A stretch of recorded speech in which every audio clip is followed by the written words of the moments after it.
ঢাকায় বড় শোডাউনের মধ্য দিয়ে শেষ হলো বিএনপির ৩ অঙ্গ সংগঠনের তারুণ্যের সমাবেশ।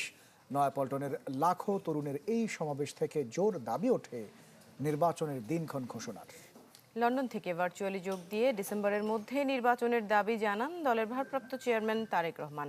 এ সময় নেতাকর্মীদের ভোটের প্রস্তুতি নেয়ার নির্দেশ দেন তিনি।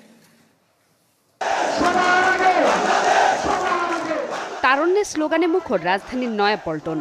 তবে কেবল মিছিল আর স্লোগানের সমর্থনের জন্য নয়, দলীয় আহ্বান তরুণ শক্তি দুর্বার হয়ে উঠুক সিদ্ধান্ত গ্রহণের মঞ্চেও। বিএনপির ৩ অঙ্গ সংগঠনের তারুণ্যের এই সমাবেশ তাই দলীয় কর্মসূচির বাইরে প্রজন্মের আত্মপ্রকাশও, যেখানে হাজির ঢাকা, সিলেট, ফরিদপুর আর ময়মনসিংহ থেকে আসা লাখো তরুণ তুর্কি। রাষ্ট্রীয় ফ্যাসিবাদের ছায়ায় দীর্ঘ ১৬ বছর তরুণ ব্রিগেড যখন বঞ্চিত ছিল রাজনৈতিক অধিকার, মতামত প্রকাশ আর সংগঠনের সুযোগ থেকে, তখন পরিবর্তিত প্রেক্ষাপটে নয়াপল্টনের এই জমায়েত হয়ে উঠেছে একটি ঘোষণা, সাথে এক ধরনের প্রত্যাবর্তনও। বাংলাদেশ বিনির্মাণের শক্তি হচ্ছে তরুণরা।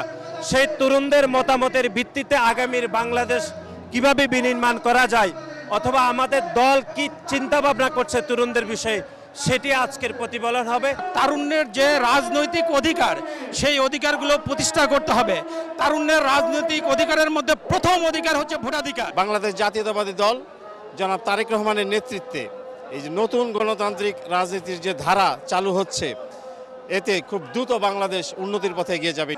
বিএনপি নেতারা বলছেন, গণতন্ত্র পুনরুদ্ধারে তরুণ শক্তি এখন সময়ের দাবি।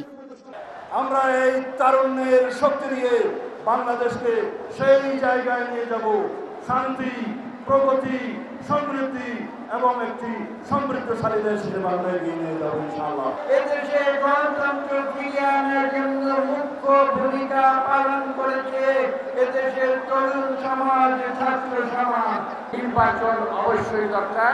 নির্বাচনে যে কোনো দল আসুক, একটা নির্বাচিত সরকার হাতে এই দেশের স্বাধীনতা, সার্বভৌমত্ব, ভৌগোলিক অখণ্ডতা নিরাপদ থাকবে বলে আমি বিশ্বাস করি।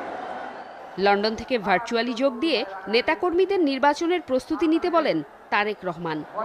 অতীতেই বাংলাদেশেই রেকর্ড রয়েছে ৩ মাসের মধ্যে জাতীয় নির্বাচন অনুষ্ঠিত করা সম্ভব, কিন্তু আজ আমরা দেখছি 10 মাস পার হয়ে গেল, অন্তর্বর্তীকালীন সরকার নির্বাচনের দিনক্ষণ ঘোষণা করছে না।